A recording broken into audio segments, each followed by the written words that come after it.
agradecer su presencia, su puntualidad y agradecerle a Sebastián, que aparte de ser una gran persona y un muy buen amigo nuestro, pues, esperen un segundo.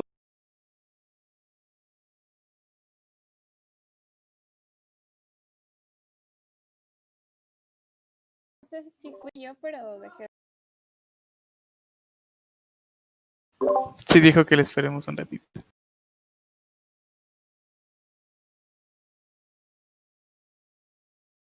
Ya. Disculpen chicos, pasó algo súper loco aquí ya. Disculpen, ahora sí.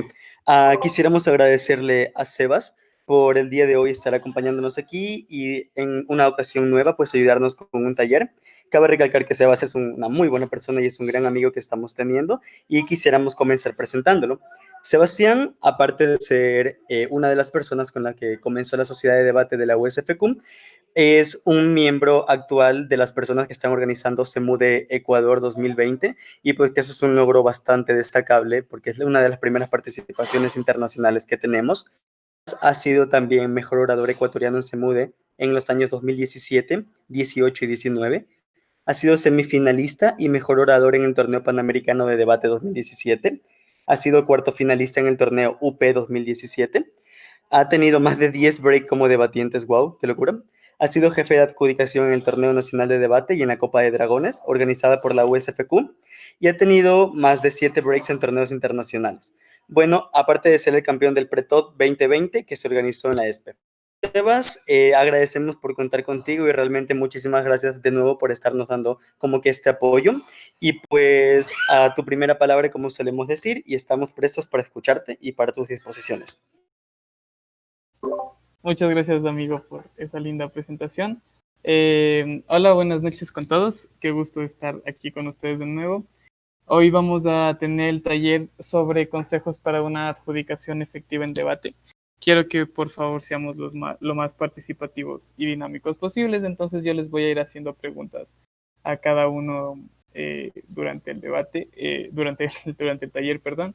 Solamente para estar seguros, tenemos a Andrés, Andrea, Diego, Maylin, Maylin,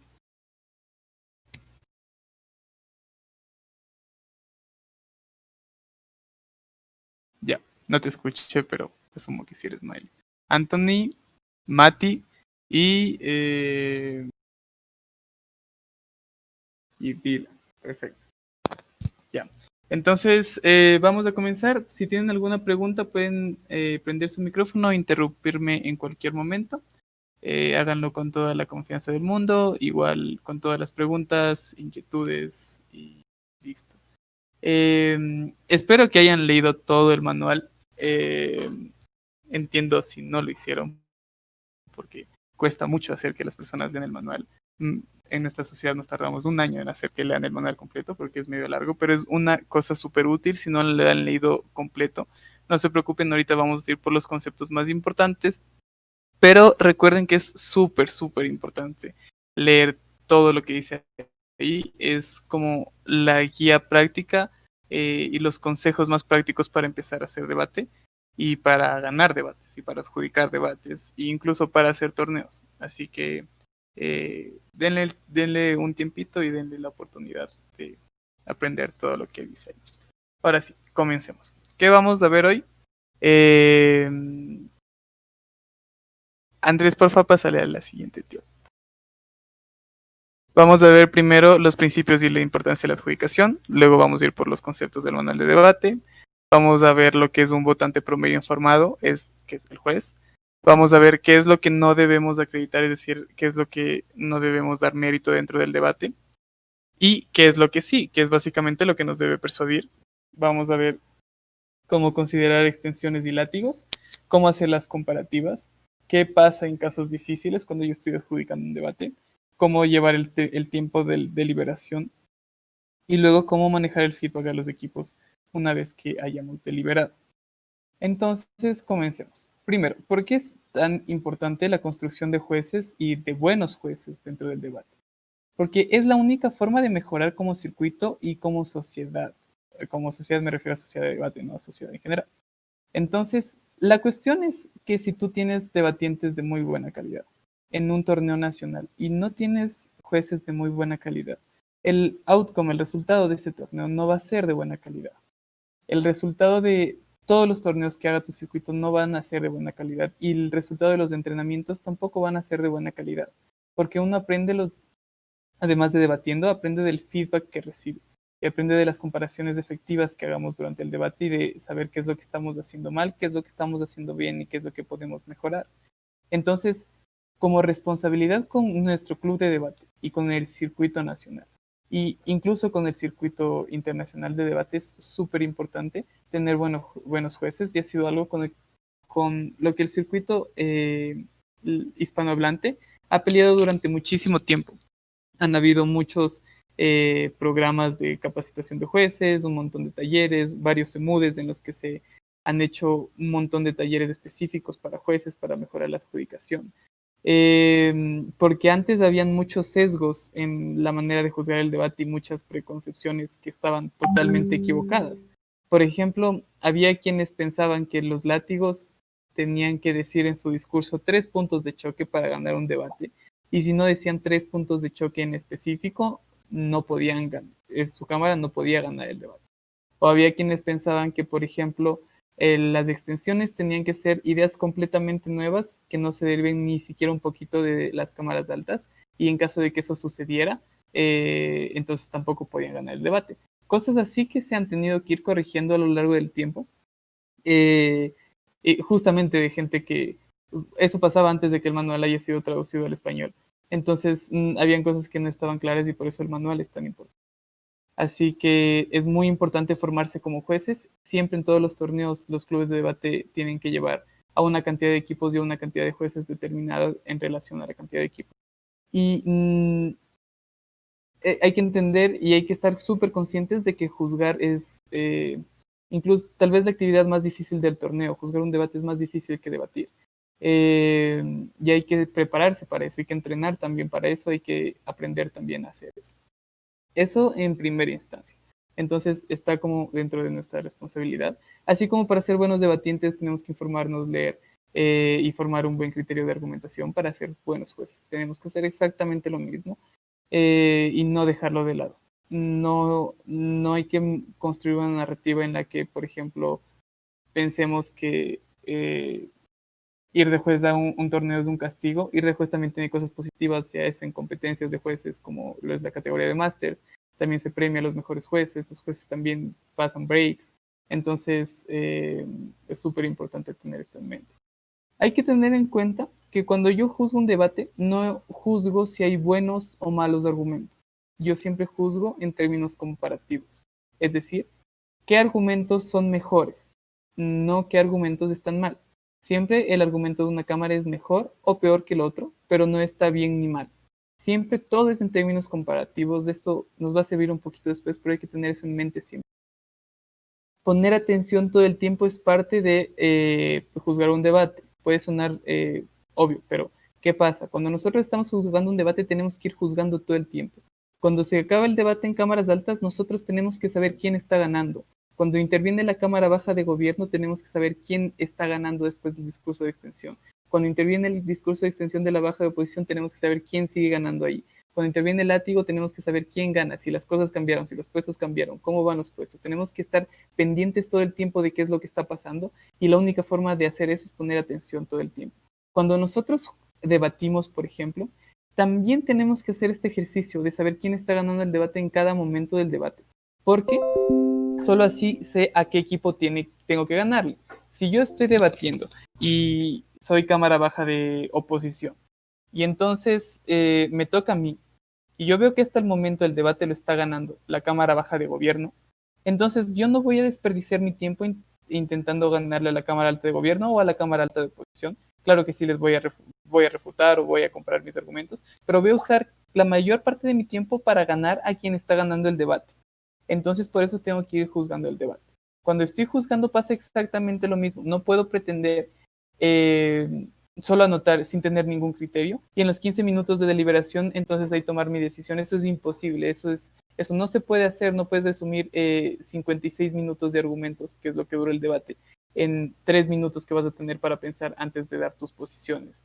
durante el tiempo de deliberación, entonces todo el tiempo tienes que estar pendiente. Y otra cosa súper importante es que no hay cuartos ni primeros automáticos. Una preguntita, Sebas, en Claro que sí, el Luis. punto anterior de poner atención. Lo que resulta es que solemos adjudicar y tener como que algún choque claro, por ejemplo, quién va ganando el debate, pero igual nos hace falta como que las otras tres cámaras para saber cómo han ido viendo. ¿Qué crees que sería más importante? ¿Tener, por ejemplo, el choque más importante del debate claro, primero versus segundo, por ejemplo? O más o menos, aunque no tengas tan claro eso, tener un poco más claro en un rango medio todo el debate. Em, a ver, yo creo que lo más importante y lo más recomendable es tener claras las comparativas individuales. Entonces, pasa el debate en cámaras altas, tienes que saber cuál de los dos le está ganando al otro. Si pasa, por ejemplo, la cámara baja de gobierno, de ahí tú tienes que empezar a ver si la cámara baja le está ganando o está perdiendo con la cámara alta, o está ganando o está perdiendo con la cámara alta de oposición. Puede que no tengas claro y puede que tengas y necesites después de eso unos 2 o 3 minutos para pensarlo. Pero no puede pasar esto con todas las comparativas. Tienes que ir construyendo este criterio en el cual puedas ir analizando las comparativas con los equipos. Entonces, no importan las posiciones, las comparativas más importantes no son necesariamente entre el primero y el segundo. Lo que importa es tener en claro, incluso si yo no tengo posiciones, por ejemplo, se acaba el debate y no sé quién quedó primero, segundo, tercero ni cuarto, pero sé, por ejemplo, que la baja de gobierno le gana a su alta y que la alta de oposición le gana a su baja y que en las altas la alta de gobierno le gana a la alta de oposición. Esas son las tres comparativas que tengo claro. Me quedan hacer 3 comparativas más y en eso ocupo mi tiempo. Pero tengo que intentar deducir quién gana cada comparativa. Eso es lo más importante. Y ya. Entonces, lo último es que no hay cuartos ni primeros automáticos. No hay nada que pueda hacer el equipo que le haga quedar cuarto o primero. Nada, absolutamente nada. Si un equipo sale y habla 30 segundos, no necesariamente queda cuarto. Si un equipo sale y no da ningún argumento, no necesariamente queda cuarto. No hay nada que haga quedar cuarto o primero un equipo. Todo se juzga en comparativa. Absolutamente todo. Entonces, jamás, o sea, jamás pensemos que hay como una receta o un checklist de cosas que tiene que hacer la gente para ganar o no perder un debate. Pasemos de por.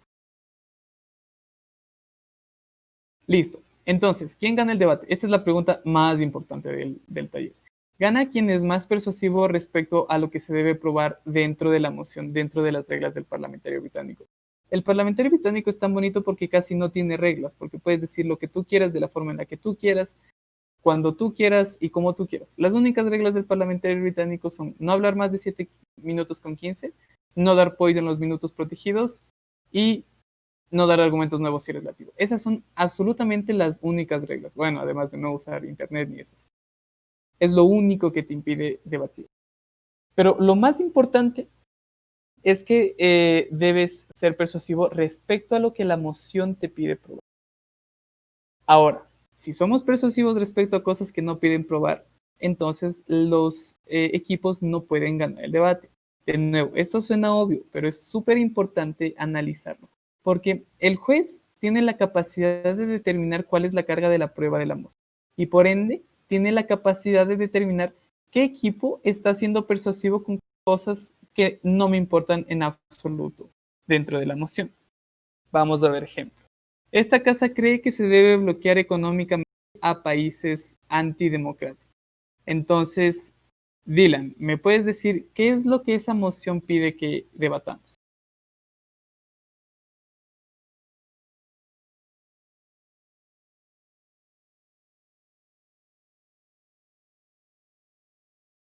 Dylan o Diego, cualquiera de los dos.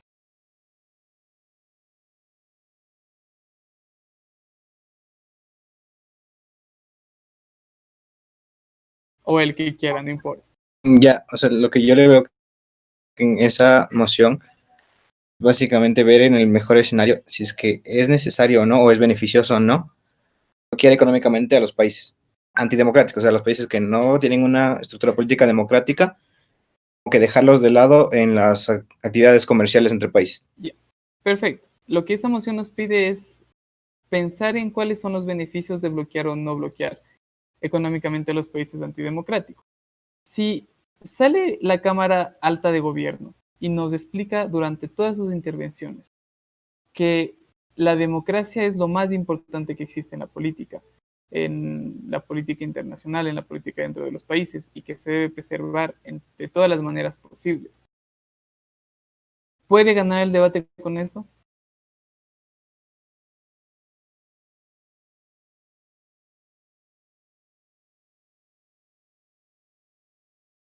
Siempre y cuando no se lo cuestione otra cámara, pues es válido. Una vez que ya llega el cuestionamiento, como se está yendo un poco de la moción, ahí ¿Alguien más tiene otra opinión? Discúlpame, amigo Sebas, ¿me puedes repetir, por favor? Que si la Cámara Alta de Gobierno nos dice en esta moción de esta casa cree que se debe bloquear económicamente a países democráticos, la Cámara Alta de Gobierno utiliza todas sus intervenciones para explicarnos cómo la democracia es lo más importante. ¿Puede ganar el debate con eso? Depende de cómo en las demás cámaras se maneje el debate. Si aceptan esa métrica, tal vez ese caso es el más importante y sí, pero si otra cámara eh, pone lo que realmente está hablando el debate, puede ganar esa cámara. Ya. Hay una parte que es cierta en lo que ustedes me han dicho y otra parte que no es tan cierta. Lo cierto es que depende del resto del debate, porque si el resto de los equipos debaten exactamente de lo mismo, entonces tengo que seguir siendo comparativo. Entonces es cierto que no puedo decir si queda primero o queda cuarto, porque depende de lo que me dicen los otros equipos. Pero básicamente es muy poco probable que gane el debate si los otros equipos leen bien la moción. Porque lo que a mí no me lo que a mí me importa no es la democracia, es el bloqueo económico. Entonces, si la Cámara Alta de Gobierno no linkea sus ideas con la moción, seguramente no va a estar dentro del debate. Sí, depende de lo que hagan los otros equipos, pero está debatiendo fuera de la moción. Entonces, en el peor de los escenarios, yo voy a tener un debate en el que todos los equipos debaten fuera de la moción. Pero el juez siempre se puede dar cuenta de cuál es la carga de la moción. Entonces, como no estamos debatiendo de democracia, quien logre linkear mayormente estos argumentos con lo que nos interesa, es decir, quien logre linkear el hecho de que como la democracia es tan importante, el bloqueo económico es lo único que va a hacer que esos países retornen a la democracia, entonces va a ganar el debate. Pero si yo no linkeo esa argumentación, entonces seguramente no voy a ganar el debate, o va a ser muy difícil que gane el debate. De nuevo, siempre depende de lo que hagan los otros. En la moción, esta casa cree que el movimiento feminista... Yo tengo una pregunta, perdón que te interrumpa. Pregunta, sí. Supongamos que la última casa, o sea, baja de Ropo, es la única que se dio cuenta de lo que en realidad significaba la moción, pero bueno, esto es algo que no me pasó, ¿no? Como que le tomaron en cuenta como que ya no, como que no tuvo engagement en todo el debate, porque los demás sí le siguieron la corriente, se podría decir entre comillas, como había entendido de gobierno. Entonces fue únicamente en cámara baja de oposición que se da cuenta que no necesariamente están hablando del tema y sí expone como que sus argumentos acerca del tema de la moción. Aún así, el juez decidió que debía terminar cuarto y los panelistas también, porque no estaba, básicamente como que estaba fuera del debate. Entonces, ¿está bien o está mal? Esa es una excelente pregunta, porque es más común de lo que debería que en debate pase lo siguiente. La Cámara Alta de Gobierno es la única que entiende el debate, la única que entiende la moción y se arma un casazo. Las otras tres cámaras no responden y debaten de otra cosa. Entonces hay un montón de engagement entre la alta de oposición y las dos bajas, pero nadie responde a la Cámara Alta de Gobierno. Uno de los sesgos fuertes que se debe abolir, que se debe eliminar, es que la Cámara Alta de Gobierno pierde por estar fuera del debate. Si está dentro del debate, si sus argumentos están bien estructurados, si llegan a probar algo y nadie más les hace caso, nadie más les refuta, entonces es probable que gane el debate, porque nadie les está respondiendo, porque nadie está debilitando su caso. El hecho de que el resto no la haya tomado en cuenta no significa que su caso no funcionara o que su caso esté equivocado. Eso en primera instancia. En segunda instancia, si pasa lo que tú dices, la Cámara Baja de Oposición se da cuenta, tiene que suceder que la Cámara Baja de Oposición explique muy bien por qué ese no es el debate y de sus argumentos. Entonces, muy importante aquí, el hecho de darte cuenta que ese no es el debate no te hace ganar, porque no implica que tus argumentos estén bien. Ahora, si te diste cuenta que ese no es el debate y argumentaste bien y diste buenos argumentos al respecto, entonces no es tu culpa que el resto de equipos no haya debatido las cosas como se deben. Sobre todo si hiciste puntos de información todo el tiempo diciendo, este no es el debate, no te enfoques en esto, eso no nos. Entonces, no es que estás fuera del debate, es que estás debatiendo lo que se debe y el resto no está debatiendo lo que se debe. Entonces, como juez, tú sí puedes deducir, el juez es un votante promedio informado que es una persona inteligente que entiende la carga de la moción, la carga de la prueba de la moción. Puede identificar que, ok, eso es lo que nos importa, entonces, como es lo que más nos importa, es lo que gana el debate. Súper importante. En la moción, por ejemplo, en la final del TOD, del torneo que hizo la PUSE hace 2 años, pasó eso. La Cámara Alta de Gobierno fue la única que debatió lo que la moción pedía. Las otras 3 cámaras debatieron cosas que no tenían nada que ver. Perdieron de facto. La deliberación duró 2 minutos, literalmente. Fue como, no están debatiendo lo que se debe, perdieron el debate, la que gana es la Cámara Alta de Gobierno. Por ejemplo, esta casa cree que el movimiento feminista debería destruir la narrativa de que las mujeres son más empáticas que los hombres. Mailing, ¿me puedes decir qué es lo que esa moción nos pide debatir?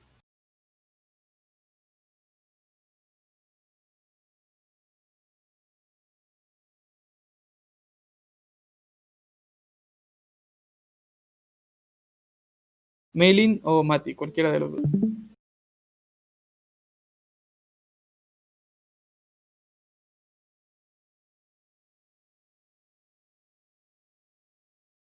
O cualquiera del resto.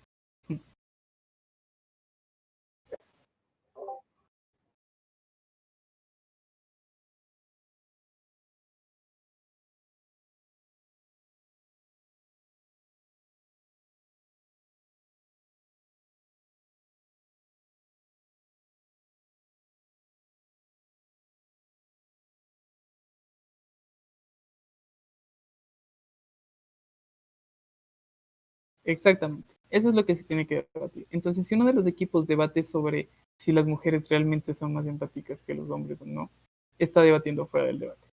Y tú como juez te puedes dar cuenta de que eso es básicamente está afuera de lo que se debe probar dentro de la moción. Entonces recuerden que quien gana el debate es quien es más persuasivo respecto a lo que se debe probar en la moción. La moción es súper importante, el juez puede deducir qué es lo que se debe probar de la moción. Esto no es lo mismo que las métricas, ya vamos a ver después, pero sí puedes deducir de qué es lo que se trata el debate, como lo hicimos ahorita con esto. Bien, listo, pasa. Voice y engagement. ¿Qué sucede?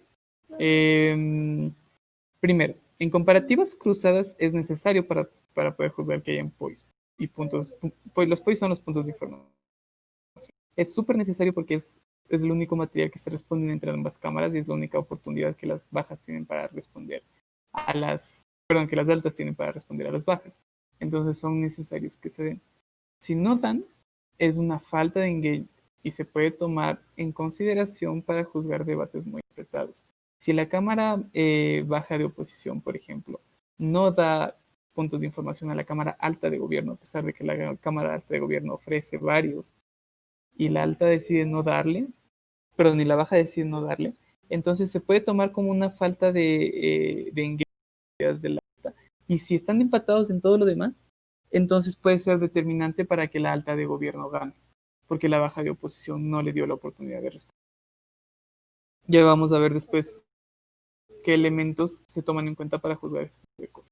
Ahora, nunca es de facto que, ok, no le diste puntos de información, quedas por debajo, eso nunca sucede. Solamente en debates muy apretados sucede que pueden ser un elemento de decisión bajo las cosas que vamos a ver después. Y recuerden solamente que nadie pierde un debate automáticamente por no dar o por dar muchos puntos de información. Dale, pásale. La infoslide. Si la infoslide dice que los árboles son azules, los árboles son azules por debate. La infoslide no se puede refutar. La infoslide no se puede cuestionar. Si la infoslide dice que algo es de una manera, es de esa manera. Ahora, si dice algo, por ejemplo, los actos de corrupción, por ejemplo, contratos con sobreprecio, desvío de fondos, nepotismo. Si tengo este tipo de redacción en la infoslide, incluye pero no se limita a. Entonces pueden haber otros actos de corrupción. Pero si la infoslide me dice como definición, para este debate, los productos financieros complejos son solamente las securitizaciones de los bonos de las hipotecas. Entonces, esos son los únicos productos financieros complejos que yo voy a utilizar. Si la infoslide me dice a los que dirigen, si me dice a los que dirigen, por ejemplo, el coyoterismo, no les importa el dinero, solo les importa hacer que la gente llegue de un país a otro. Entonces, para efectos del debate, eso es lo que importa a las personas que dirigen el coyoterismo. No se puede refutar, no se puede ampliar las definiciones. Simplemente se puede ampliar cuando son ejemplos de cosas dadas, pero no cuando son definiciones. Entonces, como juez, tú te puedes dar cuenta de eso. Si estás refutando la infoslide, tienes que desacreditar eso que están. Y sí puedes hacerlo como juez, a pesar de que nadie más lo diga en el debate. Dale, pasa. La cantidad de argumentos no nos importa, no determina quién gana, nunca es un determinante. Si están empatados, la cantidad de argumentos no es un determinante para decir quién gana. Nunca, bajo ningún criterio, bajo ninguna circunstancia, nos importa la cantidad de argumentos. Dale el siguiente, por favor. Si los argumentos son interesantes, originales, inéditos, tampoco nos importa. No determina quién gana en debates apretados. Tampoco es un determinante de quién está sobre alguien más. Nunca, bajo ninguna circunstancia. No porque nos llamó mucho la atención, eso se convierte en un determinante. Ahora, ¿qué sucede con la métrica? La métrica es el criterio bajo el cual el debate debe ser juzgado. Usualmente, los equipos establecen la métrica para el debate y se ponen de acuerdo en cuál es la métrica. Por ejemplo, esta casa cree que se justifica si los pobres del mundo persiguen una revolución marxista. En esta final del Worlds del 2016, la métrica para el debate por la Cámara Alta de Gobierno fue planteada como lo más importante es encontrar los principios que existen detrás de la revolución marxista y por qué se justificaría que esto suceda.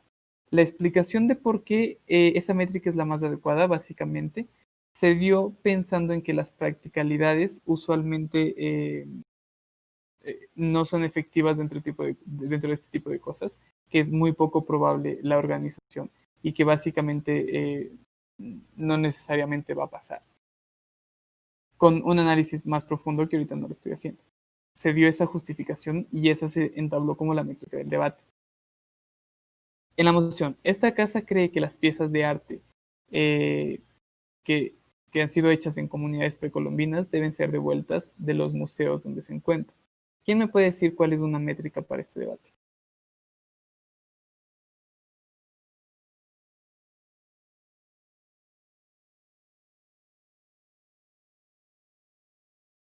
Podría ser que Sí, de la segunda.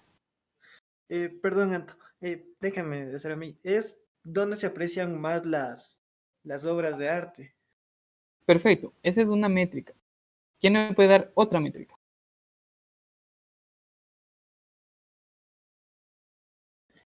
No, olvídalo, se apoya más a una que a otra. A ver. No, está bien, esa es una métrica muy válida, pero no es la única que existe. Hay más métricas posibles. podría ir por la visibilización, donde podría haber más visibilización o incluso donde podría haber más cuidado sobre estas piezas. Puede ser respecto a las obras de arte. Entonces, ¿dónde las cuido mejor? ¿Dónde hay más cuidado? ¿Dónde se aprecia mejor? O también puede ser donde se conserva mejor la identidad de estos grupos precolombinos o de estas comunidades que probablemente todavía tienen comunidades que reclaman por por las piezas artísticas que fueron robadas. Entonces, que tienen este legado cultural que les obliga a tener las cosas que ellos construyeron para sí mismos. Entonces, Maylin, vi que intentaste hablar, pero no te estoy escuchando. Sí, iba a dar como que otra métrica. Podría ser como que en qué mundo estas piezas de arte como que traen. A ver, sino que por eso mismo me callé porque no le armé muy bien en mi cabeza.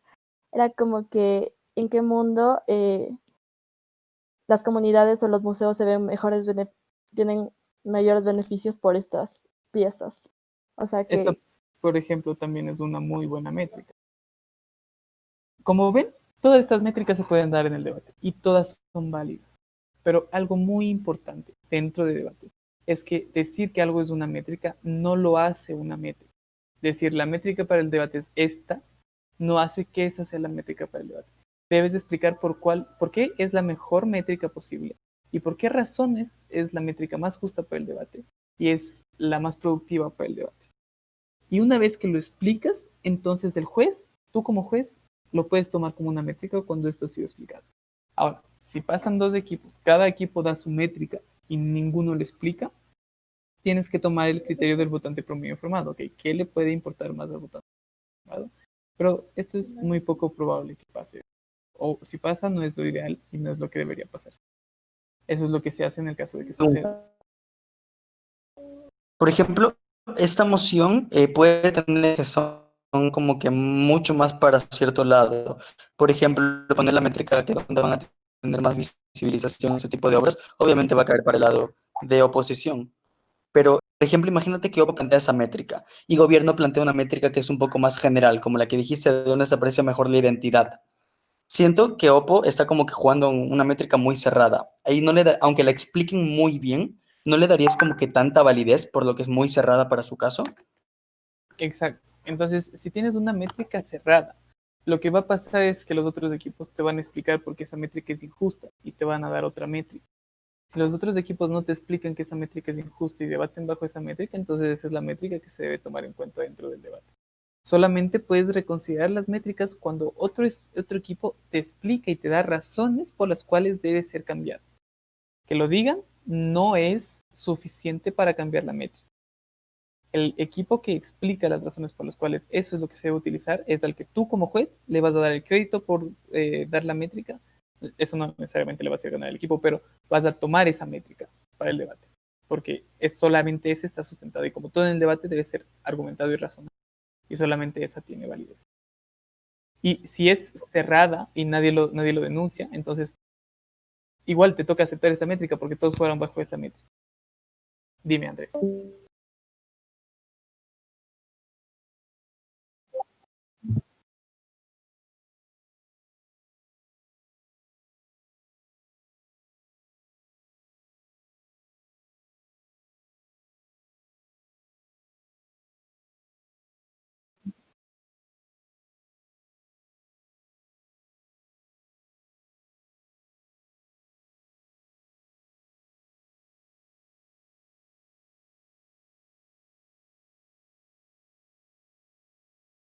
Sí, a ver, en el escenario en donde tengas un debate en el que no hay engagement, en el que cada equipo hace lo que básicamente le da la gana, los, eh, las cosas que se toman en cuenta para juzgar y para juzgar las comparaciones son el nivel de razonamiento, el nivel de análisis, el nivel de impactos y cómo esos impactos convencen al votante promedio informado que ya vamos a ver. Pero básicamente, si nadie te dice cuál es el criterio que tienes que usar para juzgar el debate, lo que tú haces es bajar todo el debate al nivel del votante promedio informado de, ok, ¿cómo yo me convencería? Ya, pásale a la siguiente. Tipos de emociones. Los tipos de emociones son súper importantes para construir estrategias de debate. Son completamente irrelevantes para juzgar el debate. El único tipo de emoción que nos interesa al momento de juzgar el debate es las emociones de actor, que dicen, esta casa, ¿cómo tal persona haría esto? Ese es el único tipo de emoción que nos interesa, porque es el único tipo de emoción que tiene una carga por sí misma, que es básicamente responder a los intereses del actor. El resto de emociones no nos importan porque ninguna tiene una receta para ser debatida y ninguna tiene requisitos para ser debatida.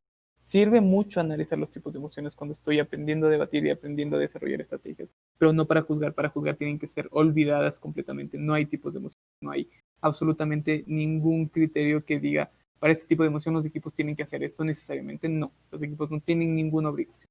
Si es una emoción política, por ejemplo, las cámaras de gobierno no tienen que dar ningún plan de acción para ganar. Pueden ganar sin tener ningún plan de acción. No tienen que decir por qué el plan de acción es legítimo, por ejemplo, ni por qué el plan de acción sirve. Todas esas cosas pueden ayudar en el debate, como pueden no ayudar, pero nunca son necesarias. Y eso implica que la Cámara Alta de Oposición, por ejemplo, no tiene que dar un contraplan tampoco, de manera obligatoria. No hay nada que deban hacer los equipos para ganar una moción, para ganar un debate en particular. No hay un checklist, no hay absolutamente nada que les ponga sobre otros. Dale, pasemos al siguiente. Definiciones. Esto es súper importante. Con respecto a las definiciones, no hay Espera un momento. sí, Te interrumpen el- perdón, no te escuché. Ya, lo que sucede, criterios. Ahí escuchas. Sí, sí. Hola, hola, me parece. Sí, ahí sí te Vale. escucho. Eso de checklist quizá no sea como que lo que era que lo del checklist quizá no sea como que necesario para evaluar el debate. Tiene que tener, por ejemplo, como jueces tenemos que poner los puntos de orador. ¿Qué sería como que evaluativo de esa checklist, por decirlo de alguna manera, que cada orador tiene que tener para saber? Ya. Vamos a responder eso con el cuarto y quinto punto de la presentación para abordar los criterios bajo los cuales se debe juzgar las comparativas dentro del debate. Entonces, despuesito hablamos de eso. Vamos con las definiciones. Esto es súper importante entender. Para las definiciones no hay esto de el espíritu de la moción. Las definiciones se pueden denunciar, se pueden impugnar, se pueden cambiar solamente cuando son incompletas, cuando son ardillas o cuando son autocomprobatorias. ¿Ya? Por manual, solo cuando son incompletas o cuando son. Por ejercicio lógico, solamente cuando son autocomprobatorias. Cuando son incompletas, por ejemplo, el ejemplo que está en el manual, facilito. La moción, esta casa cree que los presos deberían poder votar. Alta de gobierno dice los presos son todas las que se encuentran en la cárcel, básicamente, y tienen que votar. Tienen que poder votar. La Cámara Alta de Oposición dice, ok, perfecto. Entonces, nosotros te vamos a dar argumento de por qué los presos por asesinato no deberían poder votar. El segundo orador de la Cámara Alta de Gobierno dice, obviamente, no nos referíamos a los presos por asesinato.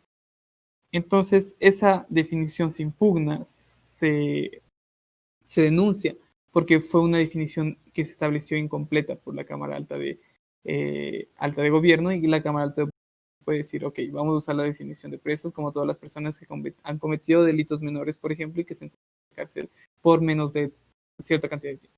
Listo. Entonces, con esas personas vamos. Ahí puedo yo cambiar la definición. Si son ardillas, por ejemplo, esta casa cree que las comunidades indígenas deberían tener derechos de propiedad sobre toda el agua que pasa por sus territorios. Y la Cámara Alta de Gobierno dice, ok, vamos a centrar el debate en las comunidades andinas del centro del Ecuador en un campeonato mundial de debate. Esa es una definición ardilla porque está siendo cobarde, está siendo indebatible, está cerrando mucho el debate a un lugar en el que no necesariamente todos conocen, básicamente. Otro ejemplo de definición ardilla es, por ejemplo, la pena de muerte debería ser legal. Y la Cámara Alta de Gobierno dice, ok, debería ser legal solamente para las personas que han cometido violaciones muy graves o asesinatos múltiples. Esa también es una definición ardilla y poco debate. Autocomprobatorias por lógica, porque, por ejemplo, si dice, existe la moción, esta casa cree que Rafael Correa fue el mejor presidente, y la Alta de Gobierno dice, vamos a entender como el mejor presidente del Ecuador aquel que ha sido reelegido 3 veces, que ha cambiado la constitución y que planteó una asamblea constituyente en Montecristi. Entonces, esa es una definición autocomprobatoria que puede calificar como ardilla, pero entra en esta categoría de autocomprobatoria para poder identificar cuáles son. Es autocomprobatoria porque básicamente no hay debate. Si esa es la definición de mejor presidente del Ecuador, entonces Rafael Correa va a entrar en esa definición. Así que se puede denunciar también. Ahora, el equipo que impugna la definición puede ser cualquiera en el debate. Tiene que explicar por qué una de estas cosas pasa, por qué es incompleta o por qué es ardilla. Tiene que decir, voy a impugnar la definición porque es una definición incompleta por estas razones, o es una definición cobarde por estas razones. Y da otra definición. Esa es la única razón por la cual se puede modificar una definición. Por ejemplo, en la moción,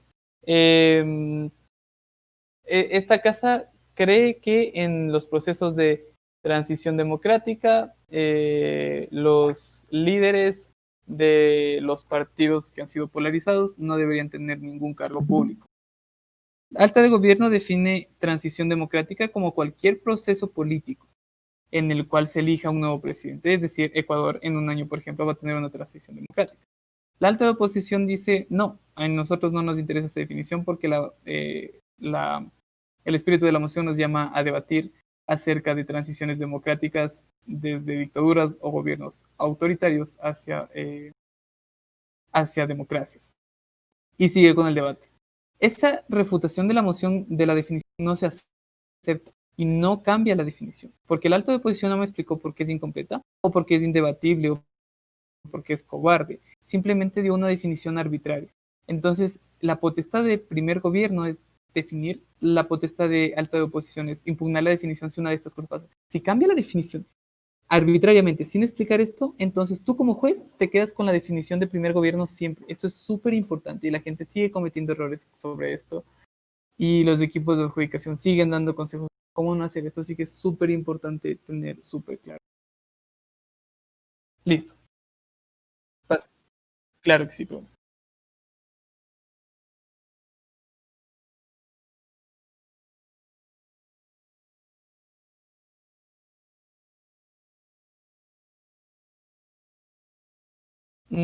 A ver, si la definición necesariamente implica un cambio de métrica, si no la hacen explícito y si nadie más establece cuál es la métrica y si nadie más habla de la métrica, la tomas como un votante promedio informado. Si se habla de la métrica, entonces tomas la que se habló y respondes a ese cambio de definición solamente si se cumplen estos. Ojo de nuevo, tú como juez no puedes identificar que una definición es incompleta o es cobarde o es indebatible. No puedes. Solamente los equipos pueden hacerlo. Solamente tú puedes aceptar una impugnación de una definición si los equipos. Listo. Acuchillamiento. El acuchillamiento es cuando la cámara baja cuando tu cámara baja, dice cosas completamente contradictorias de las que tú dices. Esto no se tolera en el debate. Esto no puede ser, no se permite. Básicamente por el principio de que si tú le contradices, la otra cámara no tiene ninguna opción de responder ni ninguna opción de defender tu caso. Entonces, al menos que sea fácticamente incorrecto lo que dicen las cámaras altas, las bajas no pueden contradecir. Es decir, solamente si, por ejemplo, la Cámara Alta de Gobierno explica por qué o porque básicamente digamos que estamos hablando sobre reducir la evasión fiscal. Y la Cámara Alta de Gobierno explica por qué en Ecuador, un país industrialmente desarrollado, es tan importante aumentar la recaudación fiscal para contrarrestar los efectos ecológicos de la industria. Tú puedes argumentar que fácticamente esto no es cierto, que fácticamente Ecuador no es un país industrializado y que esto no es verdad. Y pues ahí sí contrarrestar o contradecir lo que te están diciendo arriba. Si no es algo que es fácticamente incorrecto, entonces no puedes contradecir. Y si contradices, el juez tiene que ignorar todo el material que contradigas. Básicamente, no dijiste nada todo el tiempo que estuviste contradiciendo a tu camarada. El juez no lo toma en cuenta y no lo debe tomar. Nunca. Como juez, nunca lo debes tomar. ¿Esto significa que el equipo que acuchilló va a quedar cuarto? No necesariamente. El equipo de que cuchilló, además de cuchillar, pudo haber dado argumentos que no son necesariamente contradictorios, y como juez tienes que tomar en cuenta esos argumentos al momento de juzgar, al momento de deliberar. Entonces, solamente ignoras lo que están diciendo mientras estén contradiciendo sus cámaras altas, y luego tomas en cuenta todo el resto. Pásale. Ahora, ¿quién es el juez? ¿Qué es un votante promedio? El votante promedio informado es una persona muy inteligente que sabe de actualidad, que ha leído muchísimo y entiende argumentos complejos y sofisticados, pero no ha tenido ninguna clase, ninguna carrera en particular, ni siquiera clases introductorias. Entonces, Andrea, ¿estás ahí?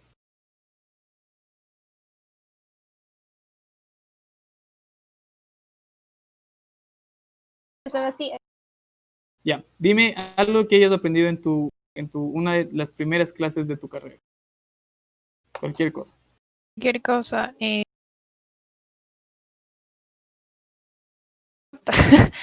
Pero ¿qué le va? Creo que el psicoterms. ¿Qué cosa, perdón? Psicoterms. O sea, yo soy los términos bajos los cuales se van a tratar la memoria. Entonces, sí, Ya, que es por barco. ya, perfecto. Eso, por ejemplo, no puedes utilizar cuando estás juzgando un debate. Eso no se me ocurre ahorita ningún debate en el que tuvieras que utilizar eso, pero por ejemplo, eso no puedes utilizarlo mientras adjudicas un debate. Si estudias de economía y, por ejemplo, en tu primera clase de microeconomía 1, te enseñan que los impuestos, cuando suben cierta barrera, aumentan, por ejemplo, la pérdida de bienestar. No puedes utilizar eso al momento de juzgar un debate. Nada que necesite una carrera para aprender, ni así sea la clase 101, nada de eso se puede usar al momento de juzgar. ¿Puedes identificar cosas que son prácticamente falsas? Sí, incluso si ningún equipo la dice. Entonces, si un equipo dice y basa su argumentación en que Corea del Norte es un país puramente democrático, tú como votante promedio informado puedes decir, ok, eso es falso. Si un país basa su argumentación en decir que Argentina es el país más pequeño de Sudamérica, tú como votante promedio informado puedes decir que eso no es cierto. Si un país basa su argumentación en básicamente ningún artista de Hollywood tiene la libertad de hacer absolutamente nada, tú puedes como votante promedio informado decir, ok, no es cierto, porque son cosas prácticamente falsas que la gente conoce. ¿Puedes identificar fallas en la lógica de los argumentos? Sí, como votante promedio informado. Tengo una pregunta justo a lo que dijiste. Pregunta. ¿A qué te refieres con que ha leído mucho? Persona inteligente, sabe de actualidad, ha leído mucho. Supongamos que no entraría en la categoría de ha leído mucho lo que tú dijiste de la microeconomía, porque bueno, como son cosas introductorias o básicas, entraría dentro del ha leído mucho. Sí, ha leído mucho, no me refiero a que, o sea, ha leído todo lo que no son libros que se usan en carreras universitarias. Entonces, ha leído mucho The Economist, ha leído mucho The New York Times, ha leído mucho cualquier cosa no especializada, cualquier revista no especializada, cualquier libro no especializado. Ha leído Charles Dickens, ha leído un montón de cosas que no son de contenido especial. Eso es súper importante. Muy buena pregunta. Ok, gracias. Listo. ¿Puede identificar fallas en la lógica de los argumentos? Sí. Claro que sí puede. Sin que ningún equipo lo diga, sí puede. No puede refutar, no puede contraargumentar, pero puede identificar fallas en la lógica. Súper importante. No tiene preferencias, creencias, ni ideologías, ni pretensiones, ni nada absoluto. No esperan... Sí, pregúntame. Como un poco más del tema. ¿Opciones puedo yo aclarar los puntos en el caso de que algo y que no sea así? Perdón, ¿puedes repetir la pregunta? No escuché completo. Ya, vamos. como juez y acabé mi feedback y todo, ¿puedo yo dar recomendaciones en caso de que haya habido un mal, o sea, una mala definición sobre algún término respecto al tema? ¿Puedo yo dar el consejo y decir, me ha dado a esto? Sí, puedes hacerlo, pero siempre y cuando sea cuando el feedback se acabe y cuando tus explicaciones sobre las posiciones se acaben. Tu criterio como juez no debe depender de eso para absolutamente nada.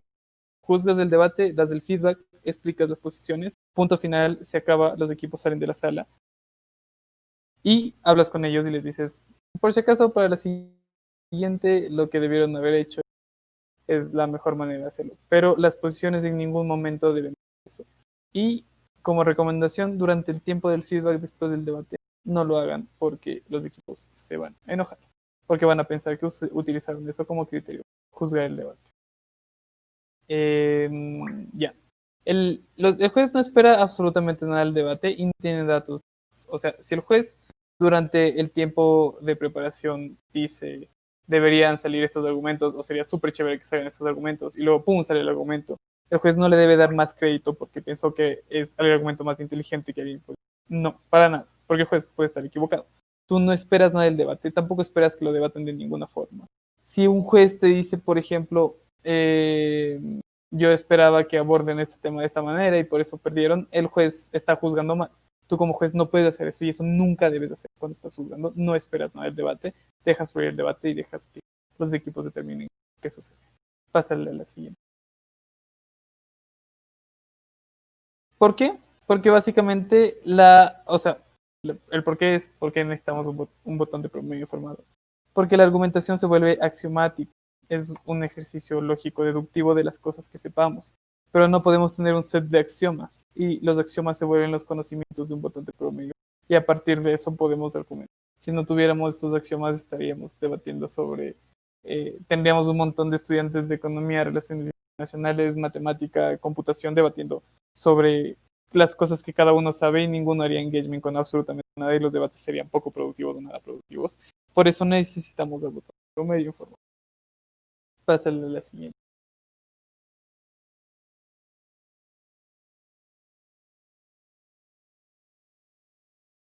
Ahora, ¿qué es lo que no acreditamos en debate? Después de esto vamos a ver qué es lo que sí le damos crédito al debate y qué es lo que hacen que los equipos ganen, qué es la persuasión.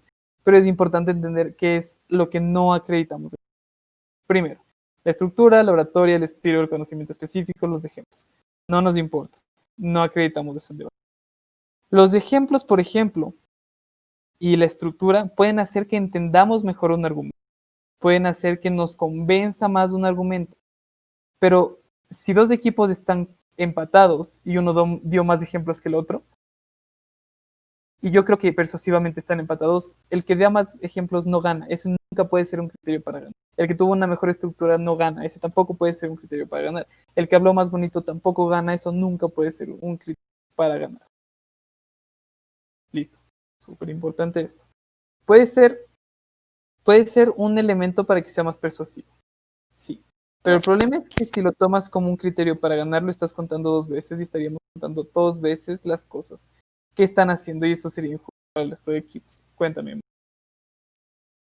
O sea, pero por ejemplo, a mí muchas veces los jueces me dicen como que, y no sé si estoy entendiendo bien, me dicen como que, ok, me dijiste esto, pero no me mecanizaste, entonces no es como que válido.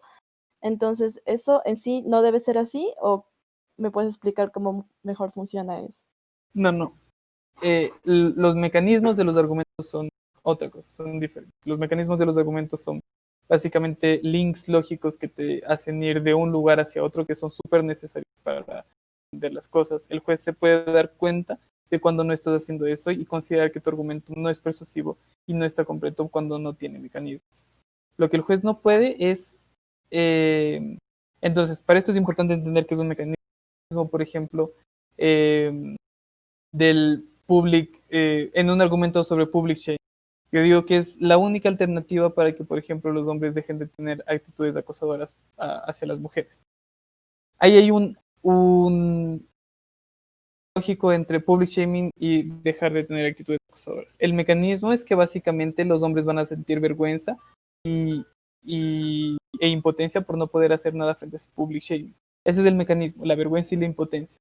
Y es necesario para entender el argumento. Si tú no haces eso, el juez se puede dar cuenta que no estás dando los mecanismos. Pero otra cosa es la estructura. Entonces, la estructura referido como el orden en el que das los argumentos, o la estructura referido a la estrategia en la cual tú dices las cosas. Si tú dices, por ejemplo, en el mismo argumento, los hombres cuando se enfrentan pasan por procesos de vergüenza y sienten impotencia por no poder hacer nada, cambian su comportamiento. Y luego dices, ok, hablas 3 minutos y luego explicas, y luego dices, el public shaming va a hacer que cambien los comportamientos, por lo que dijimos antes. Eso se debe tomar en cuenta y ahí sí está mecanizado. El hecho de que no lo hayas dicho en orden no hace que sea un elemento para que no ganes el debate, pero tienes que haberlo dicho. A eso me refiero con estructura y con estilo de debate. Con conocimiento específico y con ejemplos es simplemente eso, simplemente ejemplos. Si yo estoy hablando de mociones de relaciones internacionales y hay dos equipos que son igual de persuasivos, si el uno me da 10 ejemplos de que la intervención militar no ha funcionado, pero el otro es más persuasivo de cualquier otra manera y me da 1 o 2 ejemplos, el hecho de que haya tenido más ejemplos de uno de los dos equipos no hace que le gane el otro. ¿Ya? ¿Sí quedó claro? Sí, mucho mejor. Gracias. Claro, dime, Andrés.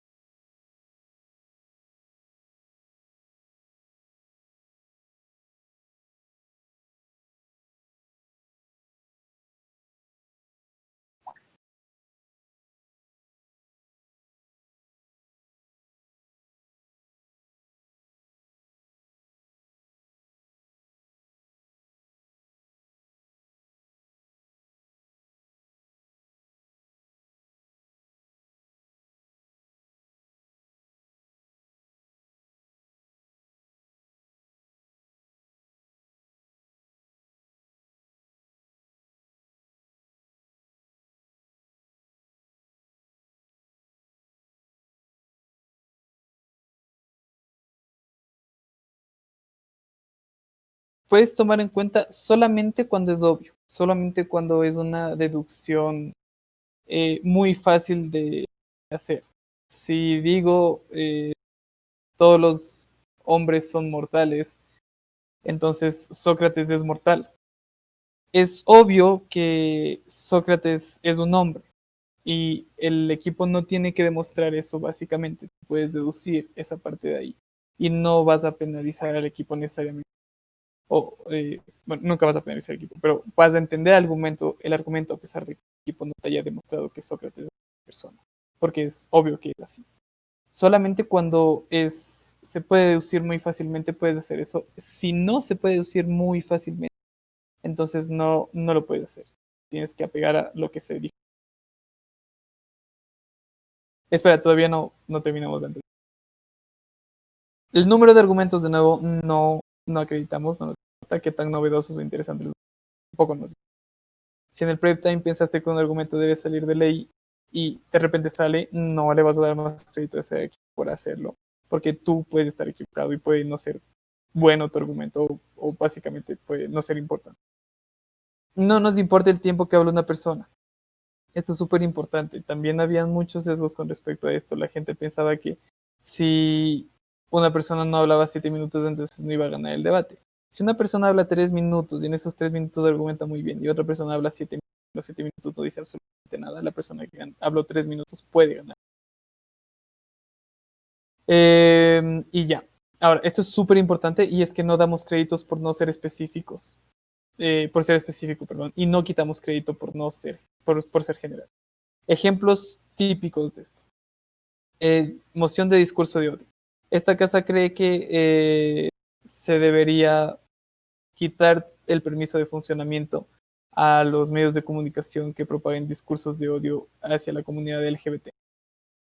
Si un equipo me demuestra o me convence por qué a los medios de comunicación que propaguen cualquier discurso de odio tengo que clausurarles, entonces está bien y la argumentación es válida para el debate.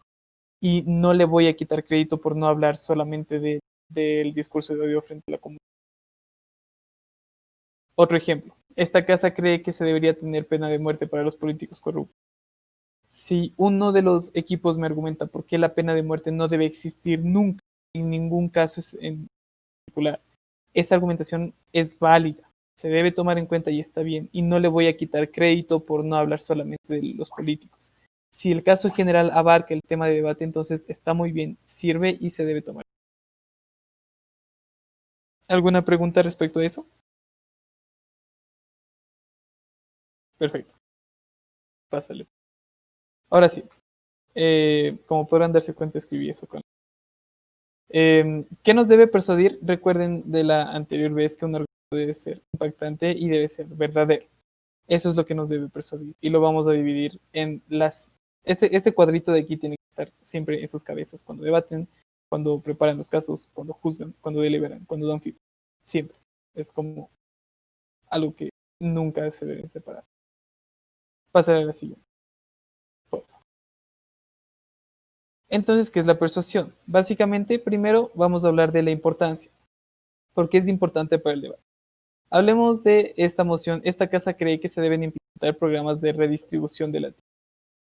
Alguien, dígame por qué un argumento así súper rápido y por qué el argumento.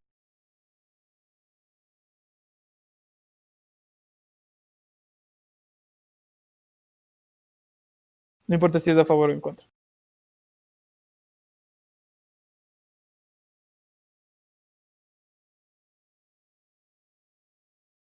¿Puedes repetir, por favor? Ya, deme un argumento acerca de la moción. La primera que está en la... Quizá en lo de la retribución.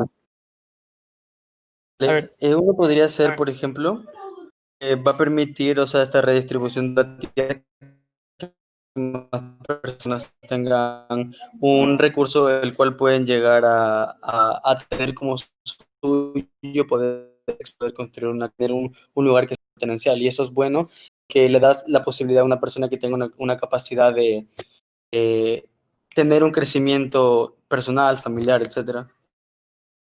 perfecto. Entonces, yo como juez puedo decir, ok, es importante que la gente tenga esta capacidad de crecimiento personal, de realización personal. Eso es importante para la gente, importante para el autónomo, entonces está bien. Esta casa cree que, por ejemplo, Estados Unidos debería proponer inmunidad a Maduro si se retira de la presidencia. Si un equipo me argumenta porque Maduro nunca va a aceptar el trato, eso no me importa en el debate, porque la moción dice si Estados Unidos debería proponer o no proponer la inmunidad. El debate no habla sobre si Maduro va a aceptar o no va a aceptar la propuesta. Simplemente habla de proponer o no proponer. Entonces, el juez, de nuevo, aquí se puede dar cuenta de, yo le propongo la inmunidad y Maduro no acepta, entonces voy a tener consecuencias políticas muy grandes.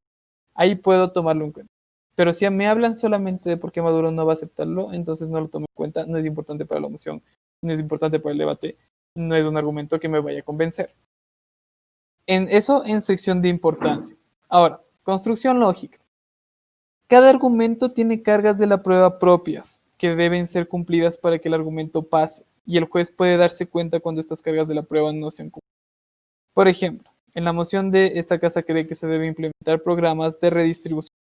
Yo digo, si se distribuye la tierra, todos van a tener algo y entonces se va a acabar la pobreza. Yo como juez me puedo dar cuenta que hay un salto súper grande entre que todos tengan una tierra y que la pobreza se acabe. Si no hay mecanismos para pasar del todos tienen algo, todos tienen una tierra, a acabar la pobreza, entonces ahí, por ejemplo, Andrés, yo no puedo completar eso. Porque no es obvio que el hecho de que tú tengas una tierra va a hacer que se termine la pobreza. Eso no se puede deducir fácilmente. Hay muchos huecos lógicos que se tienen que cumplir en la vida. Eso es súper importante. Por ejemplo, esta casa prefiere un mundo donde los artistas no firmen su trabajo. Yo digo, ok, se separa a la obra del autor y así se aprecia mejor el arte. Hay muchos mecanismos ahí en la mitad que de nuevo no me dejan entender, básicamente, que no me dejan concluir eso y yo como autor y yo como juez no lo puedo cumplir. Entonces, el equipo sí debió haber dicho, ok, cuando el autor no responde a los intereses de su audiencia, entonces es probable que, por ejemplo, la gente deje de consumirlo, deje de apreciarlo a pesar de que haya tenido contribuciones muy buenas. Por ejemplo, cuando yo leo las cartas que Picasso escribió y denigrando completamente a la mujer, y cuando leo que Picasso dijo que básicamente si destruyes a la mujer destruyes todo su pasado, entonces no me da absolutamente ninguna intención de ver las obras de Picasso porque creo que es un hijo de puta, entonces no lo voy a ver y no voy a comprar sus cuadros nunca. Esto es grave para la gente, esto es grave para la sociedad, porque las contribuciones sobre el cubismo fueron fundamentales para el desarrollo de otro tipo de artes. Entonces, si yo no puedo separar al autor de su obra, entonces voy a apreciar mejor el arte. Ahí el argumento está completo. Si yo digo estas dos cosas de abajo de, ok, separo la obra del autor y entonces aprecio mejor el arte, el juez puede decir, ok, no me convence tanto, no estoy 100% convencido, puedo estar un 30% convencido, y juzgarlo en términos comparativos con los otros equipos. Entonces, aquí empezamos a pensar en las comparativas. ¿Cómo juzgo el debate cuando tengo dos equipos? Juzgo a quien me convenció más. Por supuesto, me convenció más el que tenga una construcción lógica más limpia, más completa. Y ya, quien no tenga estos fallos lógicos. Cuando en las construcciones lógicas soy completamente objetivo. No importa si yo no estoy de acuerdo. No importa si yo no estoy de acuerdo en que que Obama fue el mejor presidente con políticas migratorias para Estados Unidos. No importa si yo no estoy de acuerdo.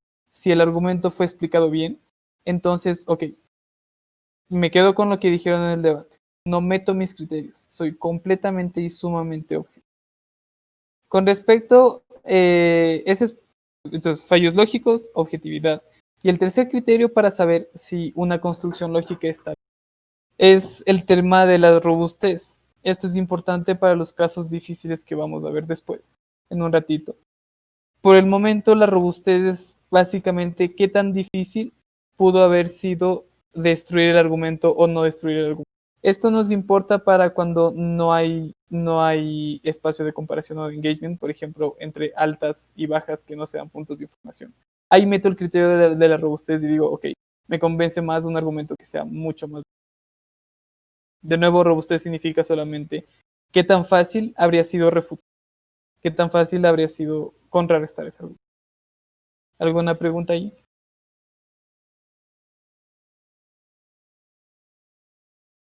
Yep. Pásale entonces.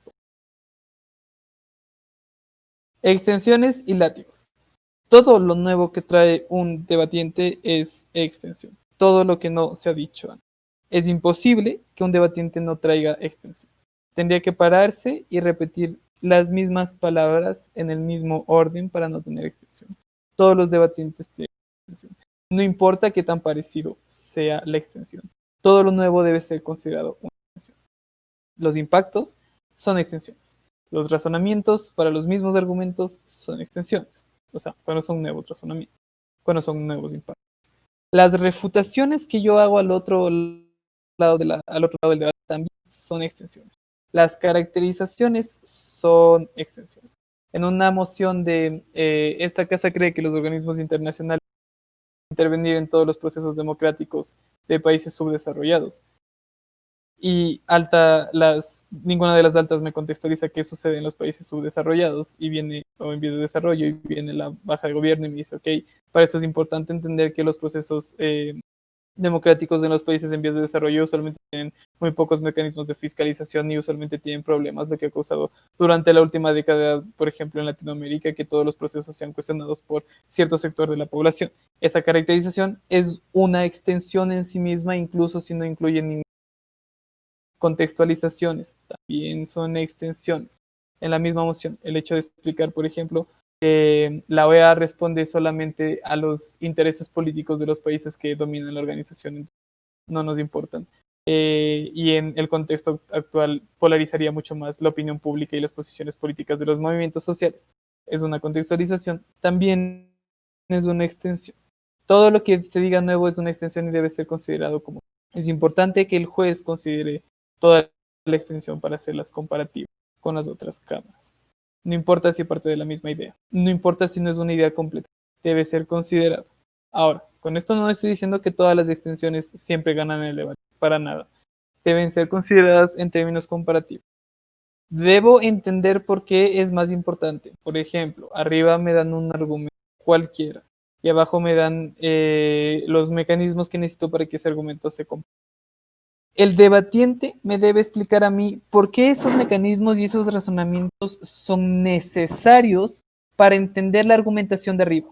Si me llega a convencer de que son necesarios para entender la argumentación de arriba, entonces la extensión le gana a su cámara alta. Si yo no entiendo por qué son necesarios y yo digo, ok, son nuevos mecanismos, son nuevos razonamientos, pero yo ya había entendido esto en la cámara alta, entonces no le puedo ganar con esa extensión a la alta. Yo no puedo decir que ese equipo le ganó a la alta, ¿ya? Y no se pueden contradecir, de nuevo la contradicción es inaceptable. ¿Ya? ¿Alguna pregunta hasta ahí? Sí, Sebas, yo tengo una pregunta. ¿Qué sucedería en el caso de que estamos, por ejemplo, en gobierno?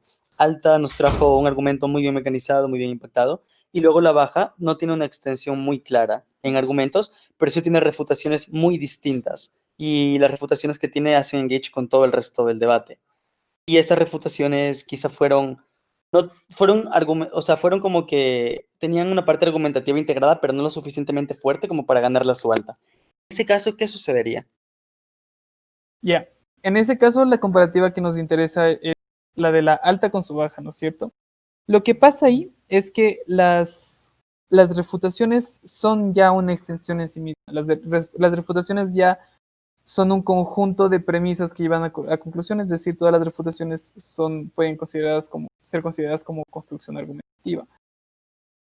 Si las refutaciones son más importantes que la argumentación de arriba, para entender por qué no se debe hacer algo o por qué sí se debe hacer algo, entonces esa refutación va a ganar. No estoy hablando de ningún caso descabellado y no es muy poco común que pase. Esto de hecho pasa mucho, sobre todo en mociones políticas, cuando la alta me dice todas las razones por las cuales debo hacer algo y la otra alta me dice todas las razones por las cuales no debería hacerlo. Las refutaciones de la baja, por ejemplo, pueden ser suficientes para entender por qué yo sí debo hacer algo, por qué sí debo incurrir en ese costo de oportunidad, por qué sí debo arriesgarme. Entonces, si depende de qué me convenza más. Si arriba yo ya estaba convencido de que debo hacer eso, y abajo me dan más motivos, pero no son mejores motivos, entonces arriba gana. Si arriba yo estaba un 50-60% convencido de que era, pero con las refutaciones de abajo entendí que era completamente necesario hacerlo, entonces esa extensión es suficientemente para. Así que depende del debate, pero con refutaciones, si mi caso es solamente refutaciones, también puedo ganar la mi alta en caso de que así se dé las circunstancias. Ah, dale, dale, ok, ok. Sí, porque una vez me sucedió en un debate y tenía como que la duda. Pero dale, Ya, buenas. Dale la siguiente. Listo, los látigos. No pueden agregar material argumentativo nuevo.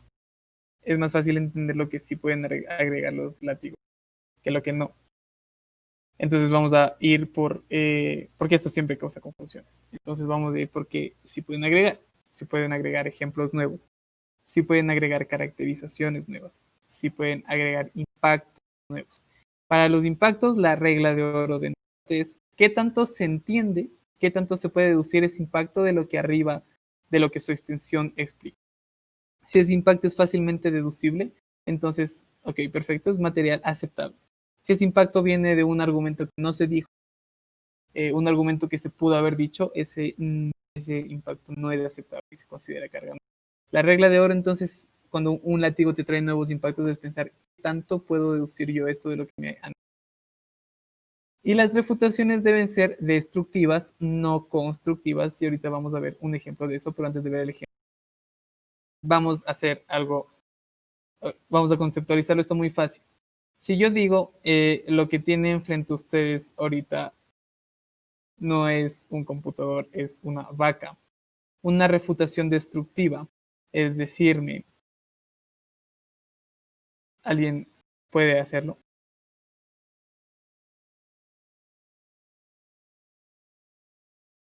Una dale, dile. No le entendí bien. ¿A qué te refieres con refutación destructiva? ¿Que no es una vaca o estoy apoyando que es una vaca? Que no es una vaca. Pero, ¿cuáles son las razones que tienes que darme tú para pensar que no es una vaca? Que yo, siendo el individuo que está dentro de acá, lo que estoy viendo no es una vaca, sino un computador y se puede presenciar eso. Ya, eso sería una refutación constructiva. La refutación destructiva es decir, no es una vaca porque las vacas son mamíferos, tienen vida, tienen 4 patas y esto no tiene 4 patas. Es negar lo que yo estoy diciendo.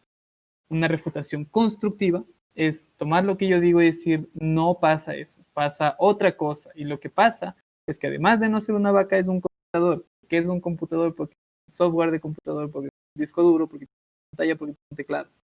Eso es una refutación constructiva. ¿Ya? Vamos a materializar esto en un ejemplo del debate que me sigan. Fulvio, pásale, por favor. Entonces, De ejemplo. pasar el punto, quiero hacer una pregunta. Pregunta. En el punto de que los látigos pueden traer impactos. Imagínate que estamos con un argumento y el extensionista, por ejemplo, un razonamiento con un impacto, pero el argumento que como tal, el nexo, o sea, la base está muy bien explicada. Como látigo puedo traer un nuevo razonamiento, o ya tendría razonamiento explicado antes. No puedes traer nuevos razonamientos. Tienes que usar el razonamiento que se explicó antes para traer un nuevo impacto, bajo el mismo razonamiento. Entonces no puedes dar razones diferentes por las cuales van a pasar cosas diferentes. Tú puedes explicar que por las mismas razones también van a pasar más cosas.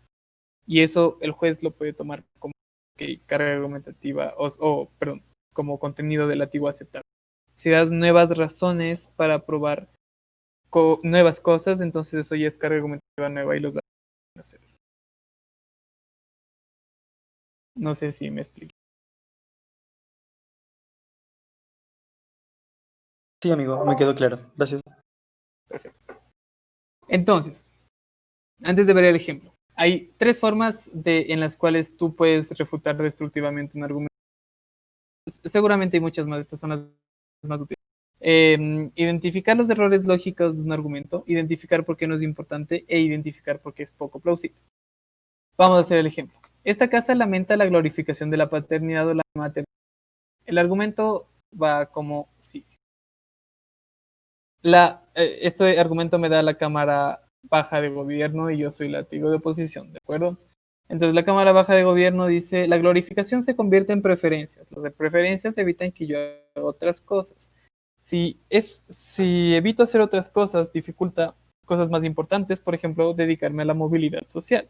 Si me dificulta, y cuando me dificulta estas cosas, tienen impactos negativos en, por ejemplo, atarme a situaciones particulares como tener familias tóxicas porque es mi única alternativa.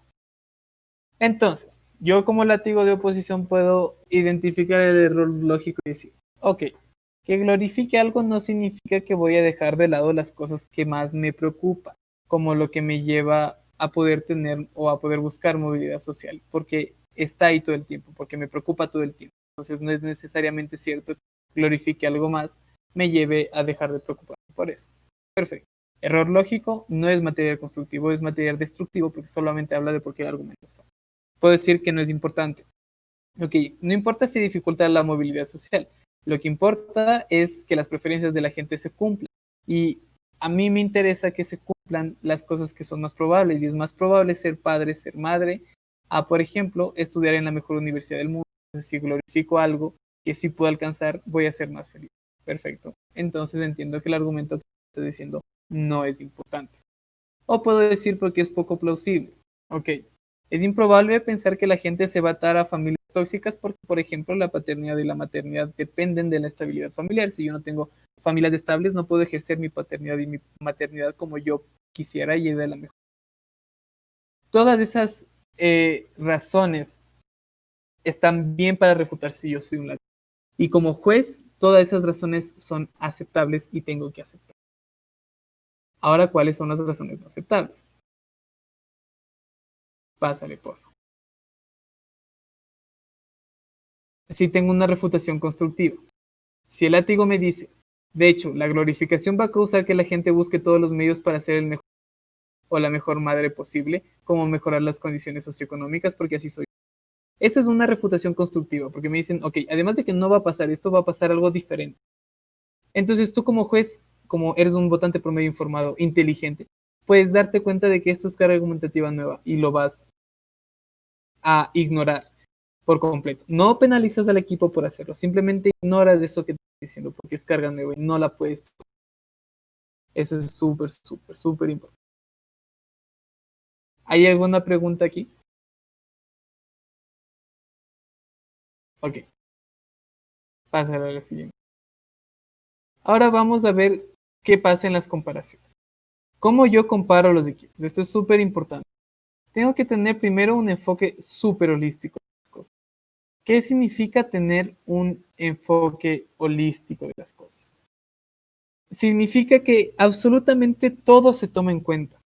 El equipo se toma en cuenta. El equipo es el que gana o el que pierde. No existe entonces tal cosa como, ok, tu extensión estuvo buenísima, sirve para ganar el debate, pero el látigo de tu equipo hizo las cosas súper mal, entonces no te puedo dar el primer puesto. Eso no existe, eso no pasa. El debate tiene que ser comparativo entre equipos y tiene que ser holístico. Entonces, si tú ves una extensión que gana el debate, no importa si el látigo se paró a hablar 10 segundos de absolutamente nada, el equipo puede ganar el debate. Eso es como la manera en la que se juega. Nada quita puntos, nada de lo que yo haga quita puntos. El hecho de que yo, por ejemplo, acuchille a mi cámara alta no me quita puntos porque no puede eliminar las cosas que yo hice bien. Entonces, tengo que juzgar en base a las cosas comparativas de nuevo. No puedo decir, ok, estos dos equipos estaban empatados, pero este le acuchilló a su alta, entonces va a perder. No, eso no pasa porque nada quita puntos y esos criterios no deben ser utilizados para juzgar. No importa, y eso es muy importante, si el equipo dice algo en los últimos 10 segundos o en los últimos 5 segundos o en los últimos 3 segundos. No importa el orden en el que diga las cosas, no importa el tiempo que le dedique a decir las cosas. Por supuesto que un argumento en el que tú utilizas 3 minutos es mucho más probable que sea más convincente, mejor argumentado, mejor impactado. Por supuesto que eso es cierto. Pero si yo logro decir algo muy útil, bueno, en segundo, el juez tiene toda la obligación, ustedes como jueces tienen toda la obligación de tomar eso en cuenta dentro de la adjudicación del debate. Y no podemos permitirnos ser un poco vagos y el minuto 6:45 decir, ok, listo y dejar de tomar notas. No, no podemos hacer eso porque todo debe ser tomado, todo debe ser validado. Así empiezo con las comparaciones, básicamente tomando en cuenta lo que todos los equipos dicen en el debate. Pásale a la siguiente. Entonces, tengo dos equipos. Primero, para empezar las comparaciones, tengo que entender que en el debate hay 6 comparaciones que hacer. La Cámara Alta de Gobierno con la Cámara Baja de Gobierno. Bueno, la Cámara Alta de Gobierno con los otros 3, ¿no es cierto? La Cámara Baja de Gobierno con las 2 de oposición. Ahí van 5. Y entre las 2 cámaras de oposición, 6 comparaciones. Siempre al momento de comparar tengo que hacer las 6 comparaciones. Ningún equipo arrastra, ningún equipo gana por default, ningún equipo puede complementar los logros de otro equipo. Espérenme un minuto.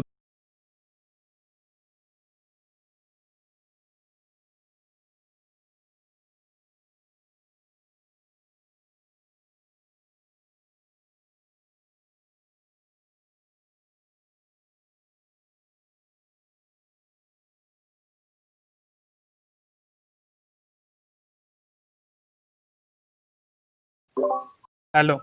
Entonces, ahora sí, perdón.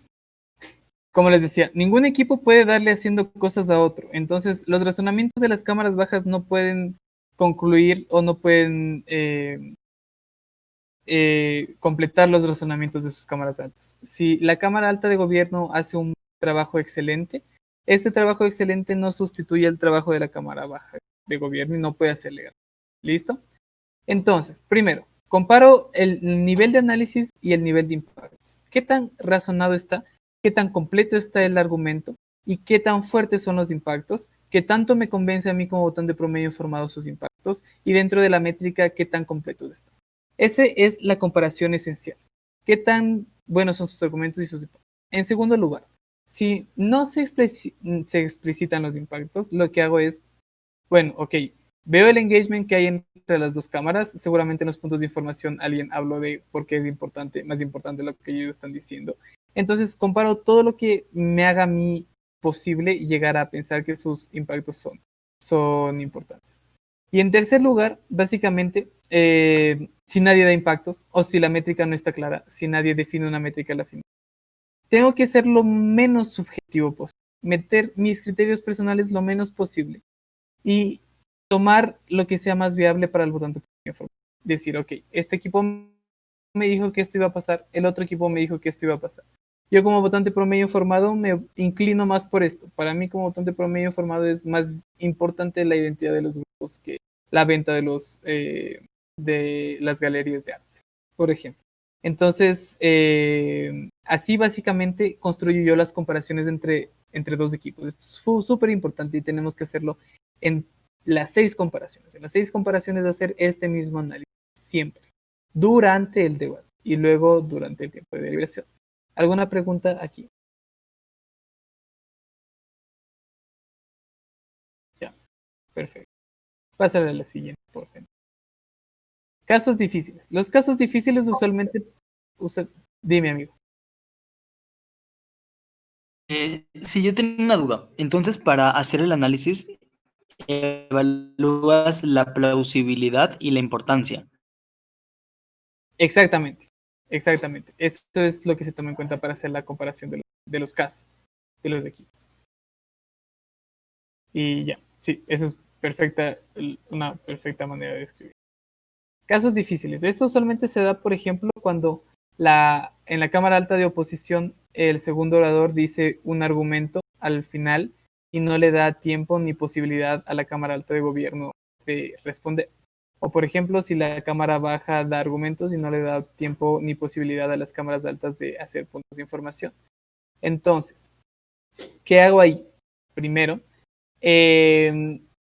pienso, ¿qué tanto se esperaba que este argumento saliera? O sea, ¿qué tan probable era que la Cámara Alta de Gobierno prevenga este argumento? Ok, si era muy probable, entonces puede que tenga, o sea, sí puedo meter en la comparación este. De acuerdo.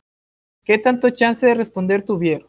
Si tuviste mucho chance de responder, entonces también se toma dentro de la comparación. Ahora, si no se esperaba este argumento, si no hubo chance de responder, lo que se toma en cuenta es la robustez de los argumentos. Y la robustez de los argumentos quiere decir, como les expliqué antes, qué tan fácil hubiera sido refutar los argumentos o destruir esos argumentos. Esto es súper importante. Y si esto sucede, si no hubo posibilidad de engagement, si no se esperaba que estos argumentos salgan, entonces estos nuevos argumentos necesitan cumplir un estándar súper más alto para ser tomados en las comparaciones. Necesitan ser tan bien construidos que sean muy difíciles es decir, necesitan ser muy robustos para que yo diga, ok, la Cámara Alta de Oposición le ganó a la Cámara Alta de Gobierno por este argumento, porque es demasiado bien elaborado. Si esto no sucede, entonces no es justo que yo tome dentro de la comparativa de las dos altas algo que no tuvo la posibilidad de ser respondido. Igual pasa en las diagonales. Listo, pasaré a la siguiente. Tengo una duda ahí, Sebas. Disculpa. Dime, sí. Estaba en un debate y yo estaba como vice líder de Oppo. Y lo que sucedió fue que el líder de mi cámara no dio el caso que teníamos planteado. Y pues yo di la mayoría del caso. No sé si lo habré dado como que muy robusto, pero sí creo que fue un poco robusto. En ese caso, como yo di la mayoría del caso, como juez no tendría que tomar tanto en cuenta mi participación, ¿verdad? Se toma en cuenta la participación, pero si la otra cámara no tuvo la oportunidad de responder, entonces no tanto. Entonces ahí tienes que hacer argumentos demasiado bien hechos. Lo que sucede ahí es que la otra, o sea, ahí tú como segundo orador tienes que darle 1 o 2 puntos de información a la alta de gobierno para que te pueda responder. Entonces, si le das la oportunidad de responder, ahí sí se toma en cuenta todo lo que dices. Pero tienes que darle esa oportunidad a través de los puntos de información, que es donde. Si lo haces, entonces ahí se toma en cuenta todo lo que dices. Ahora, ¿qué hago en la... Una pregunta ahí. Si es que no me piden puntos de información. Si no te piden puntos de información, entonces ahí no es tu culpa, básicamente. Igual Ahí no lo que es tu estábamos. culpa y se va a tomar en cuenta dentro de la comparativa de los dos equipos. Y se va a tomar en cuenta dentro de la comparativa de los dos equipos porque es súper importante. Porque es súper importante tener en cuenta todos los razonamientos que tuviste y la oportunidad de responder. Se considera que no hay posibilidad de responder cuando te piden puntos de información, no cuando no existen los puntos de información, sino cuando te piden y tú no los das. Ya. Solo estamos hablando en altas, ¿no es cierto? Porque con la baja sí, o sea, la baja sí le puede refutar ese argumento, entonces da problema, ¿no es cierto? Ajá, solamente entre altas. En las diagonales no sucede eso. ¿Por qué no sucede? O sea, más bien, en la comparativa de la baja con la alta no sucede eso porque la baja sí puede responder a la alta. Pero cuando, por ejemplo, la baja da nuevos argumentos y la alta no tiene posibilidad de responder con puntos de información, o la baja no le da puntos de información a la alta, entonces pasa exactamente lo mismo. Se considera que no hay engagement y cuando el debate está cerrado, cuando están casi empatados, entonces puede ser un determinante para darle la victoria en esa comparativa a quien sí tuvo. Dale.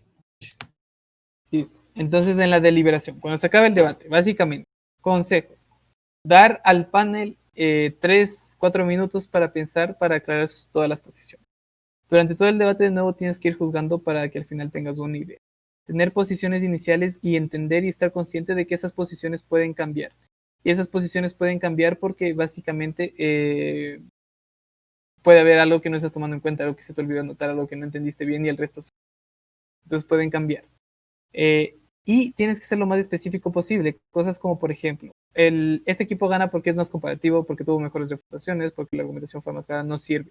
No funcionan y nunca se debe hacer de esa manera. ¿Por qué no se debe hacer de esa manera? Porque tienes que explicar las razones específicas, cuáles fueron los argumentos específicos, las fallas lógicas específicas, las refutaciones específicas por las cuales un equipo le gana a otro. Y evaluar en eso en las 6 comparativas. Todas las comparativas de la misma manera, de la manera específica posible.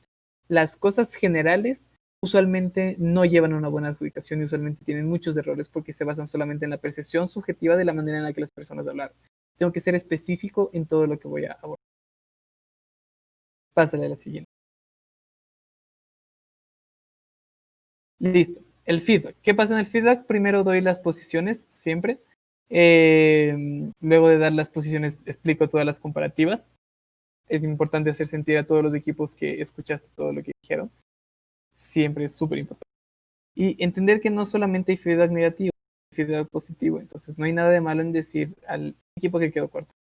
Esta idea seguramente, este punto fue muy importante para el debate. Pero dentro de la construcción argumental, las respuestas que recibimos por parte del equipo fueron más importantes para darnos cuenta de que no era tan cierto lo que tú estás diciendo. Hay que hacer primero las posiciones y luego las 6 comparativas de nuevo de la manera más específica posible, siempre. Siempre hacerlo de esa manera y siempre intentar hacer que los equipos se sientan que escuchaste a su. Y ya. Entonces, eso sería todo el taller de hoy. Y muchas gracias por la atención. Les voy a mandar un deber, que es juzgar un debate que está colgado en Facebook y me lo pueden enviar durante la próxima semana hasta el domingo de la próxima semana. Es básicamente para ver qué tan efectivas empiezan a ser sus adjudicaciones, ¿de acuerdo? Le voy a mandar a Anthony para que les pase a todos, ¿ya? Y listo, eso sería todo. Muchísimas gracias, amigo. Sebas, una pregunta con respecto a esto de la adjudicación. ¿Cómo te tendríamos que mandar? ¿Una nota de voz explicándote por qué o te podría Eh, mostrar las 6 comparativas? Prefiero que me hagan un Word explicando las posiciones y explicando las comparaciones. Ya, amigo. Gracias. Eso. Entonces, Antes de nada, ¿alguien tiene alguna pregunta?